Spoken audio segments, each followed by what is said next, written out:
All right, buckle up, buttercups, because we're about to dive headfirst into the sneaky, sometimes hilarious world of psychological tricks that some folks use to, well, let's just say win someone over. Now, before anyone gets their knickers in a twist, we're not talking about mind control or anything shady. This is all about understanding how our brains work and using that knowledge to make connections, build attraction, and hopefully have a little fun along the way. Think of it as a social skills cheat sheet, but with a healthy dose of self-awareness and a sprinkle of don't be a jerk. We're going to break down 10 of these tricks inspired by that video transcript you just gave me. But here's the deal. We're not just going to regurgitate the same old stuff. We're going to spice things up, add some real-world examples, inject some personal opinions because, hey, that's what makes things interesting and generally make this a fun ride. Think of this as a conversation, not a lecture. So, grab your favorite snack, settle in, and let's get started, shall we? Trick number 1, the Benjamin Franklin effect, a favor for a friend or a potential friend. Okay, so the first trick is called the Benjamin Franklin effect. Sounds fancy, right? Basically, it says that if you get someone to do you a small favor, they're more likely to like you. Now, the video touched on this, and the reasoning behind it is pretty interesting. It's not just about being lazy and getting someone to fetch your coffee. It's about cognitive dissonance. Here's the breakdown. When someone does something nice for you, their brain starts to think, why did I do that? I must like this person on some level. It's like their actions are shaping their feelings, which is kind of backwards, but totally human. Think about it like this. You're at a party, and you see someone struggling to open a jar of pickles because, why not? You offer to help and boom, you open the jar. Now, that person is slightly more inclined to think you're a decent human being, even if you've never spoken before. The video mentioned asking for small favors like a drink or a pen. That's a good starting point. But let's take it a step further. Think about favors that are slightly more personal, but still low stakes. Maybe you're working on a project and you ask for their opinion on something.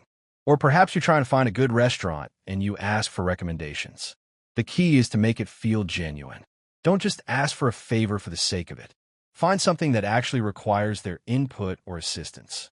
And most importantly, be appreciative. A simple thank you can go a long way. This isn't about manipulation. It's about creating opportunities for interaction and building a connection.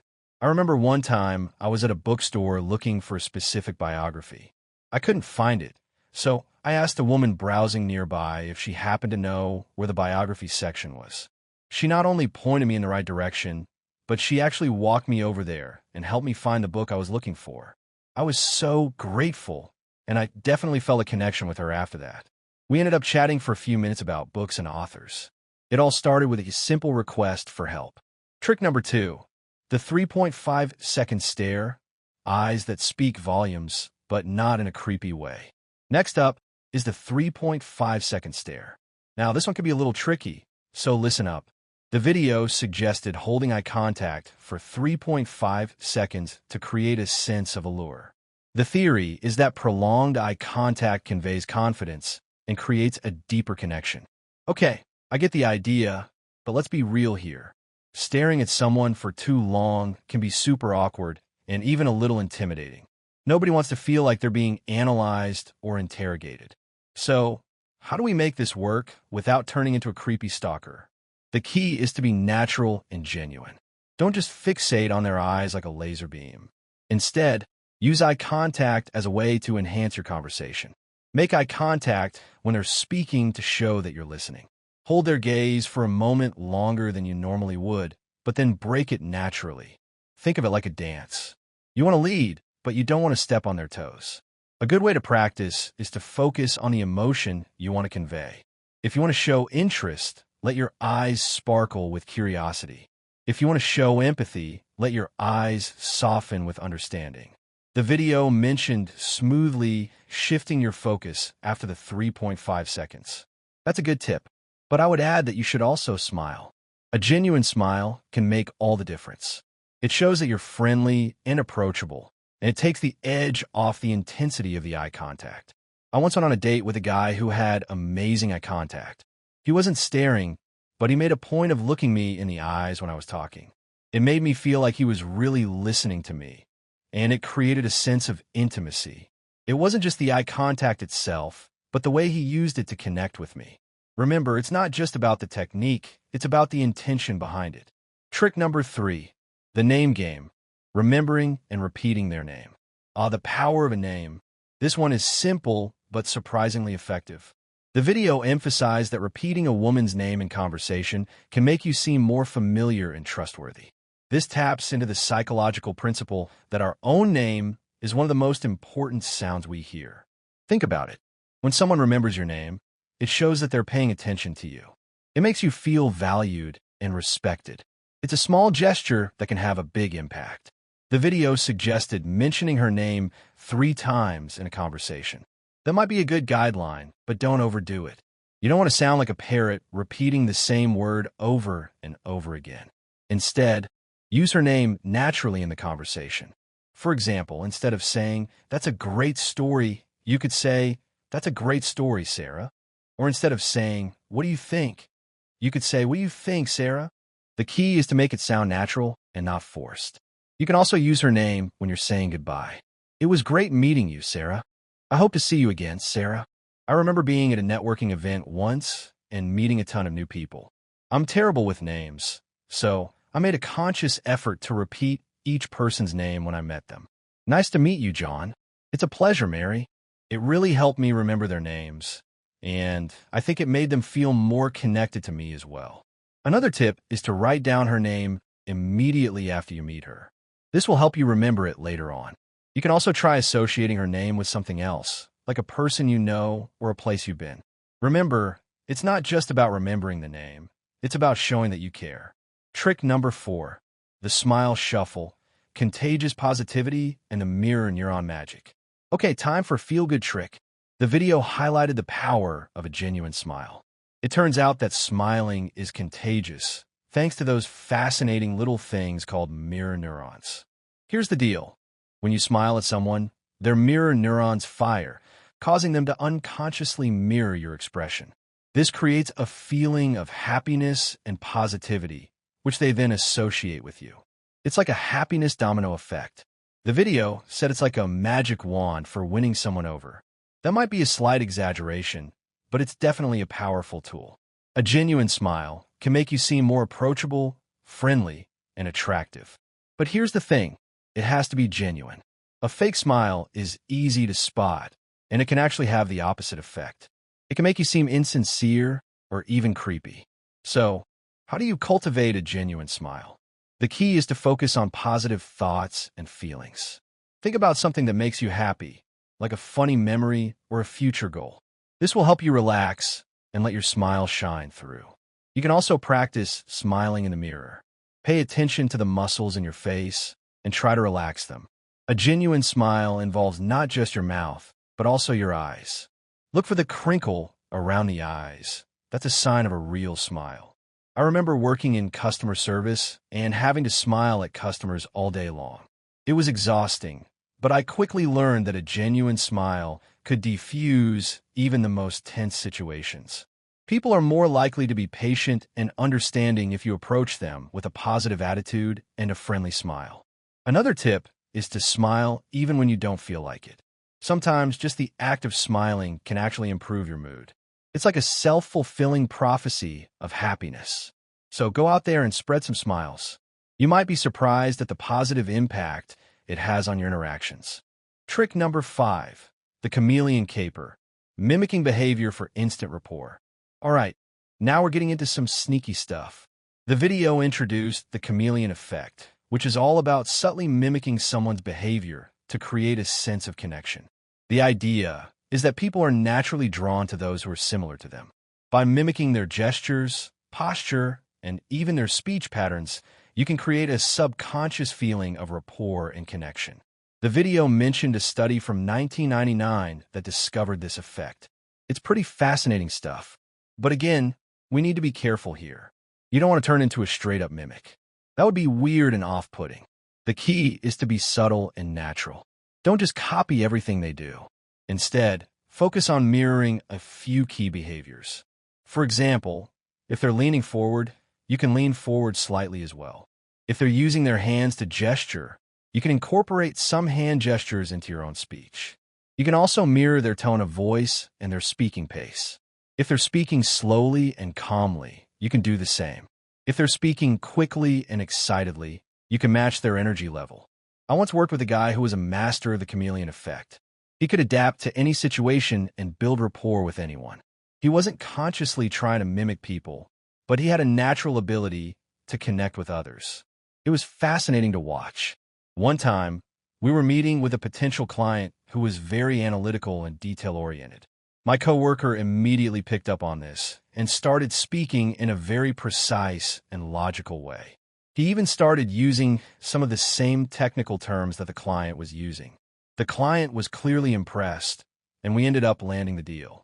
Remember, it's not about being fake, it's about being adaptable. It's about finding common ground and building a connection.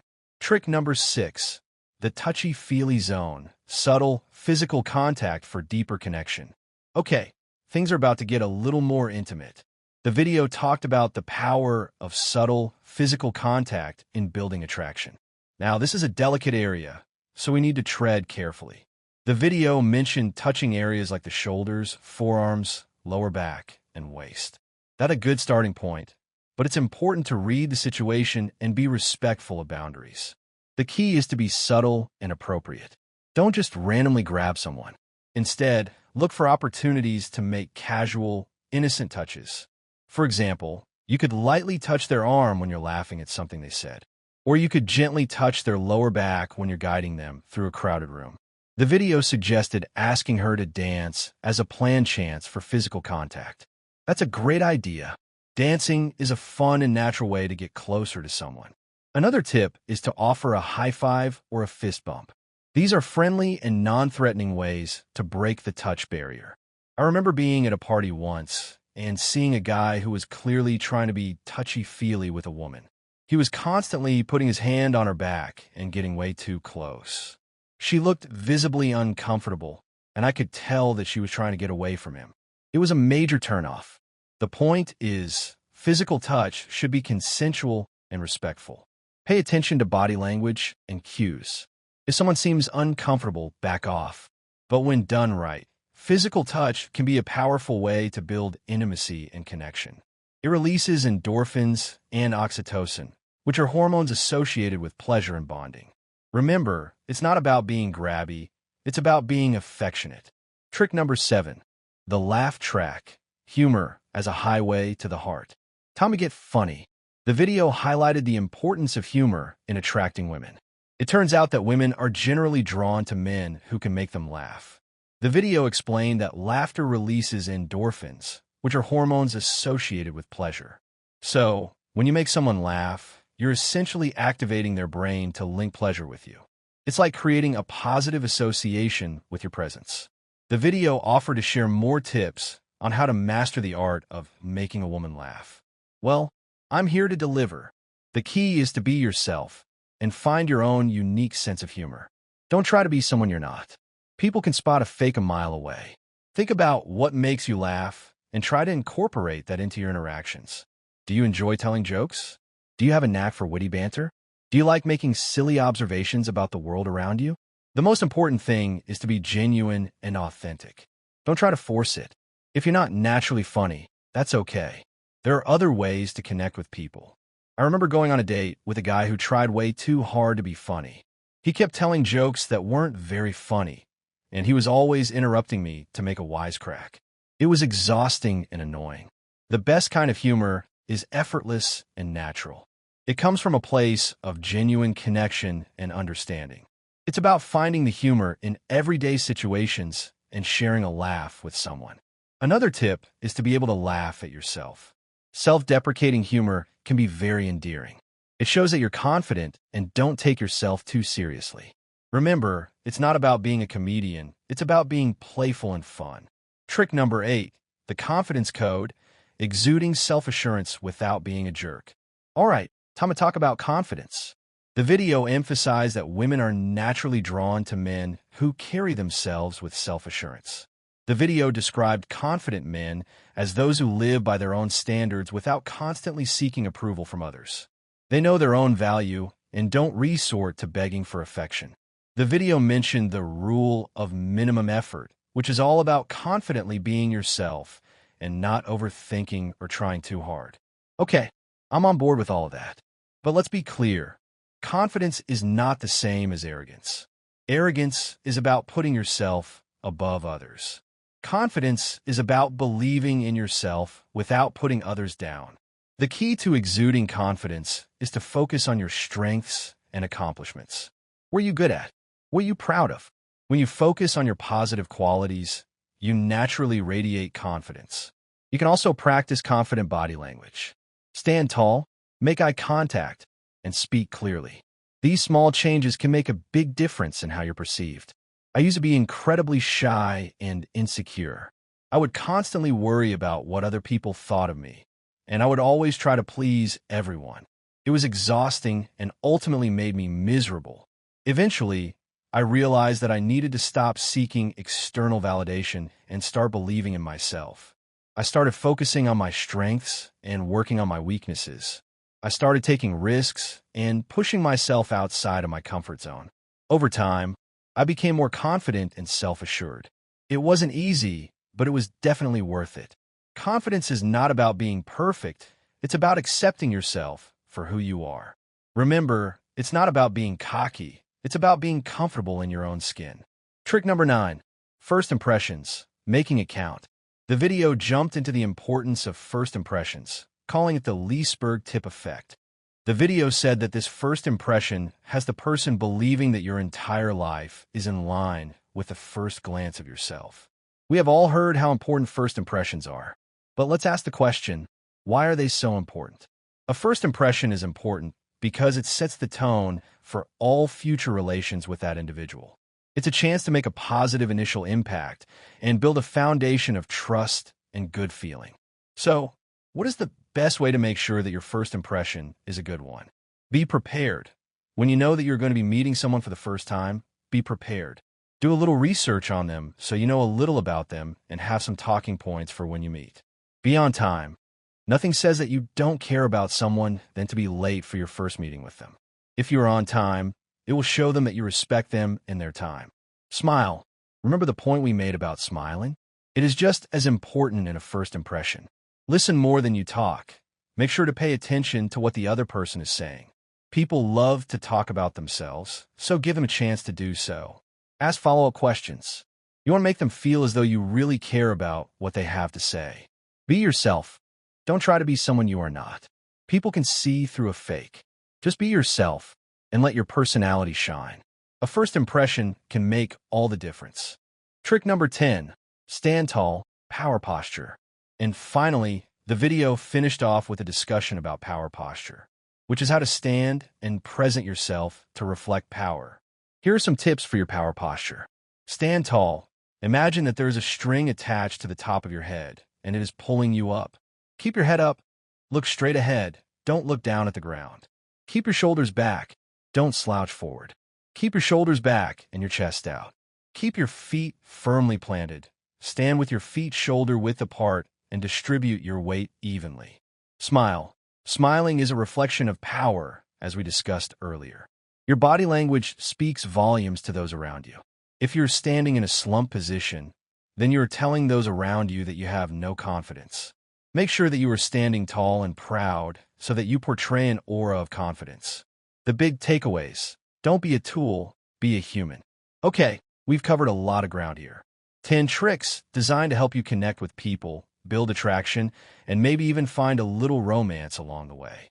But before you go out there and start implementing these strategies, let's take a step back and talk about the bigger picture. The most important thing to remember is that these tricks are just tools. They're not magic spells, and they're not guaranteed to work every time. They're simply ways to enhance your social skills and make you more aware of the dynamics of human interaction. The key is to use them ethically and responsibly. Don't try to manipulate or deceive anyone. Don't use these techniques to get something you don't deserve. Instead, use them to build genuine connections and create positive experiences for yourself and others. Remember, the goal is not to win someone over. The goal is to connect with them on a deeper level and build a relationship based on trust and respect. That takes time, effort, and genuine interest in the other person. Ultimately, the best trick of all is to be yourself. Be authentic, be honest, and be kind. People are drawn to genuine people. They want to connect with someone who is real and relatable. So, go out there and be yourself. Smile, make eye contact, remember people's names, and be a good listener. And who knows, maybe you'll even find a little romance along the way. But most importantly, have fun. Life is too short to take everything so seriously. So, relax, be yourself, and enjoy the ride. That is it. These are the 10 tips from the video to help you connect with others. Remember to use these tips wisely and with integrity. Be yourself and have fun.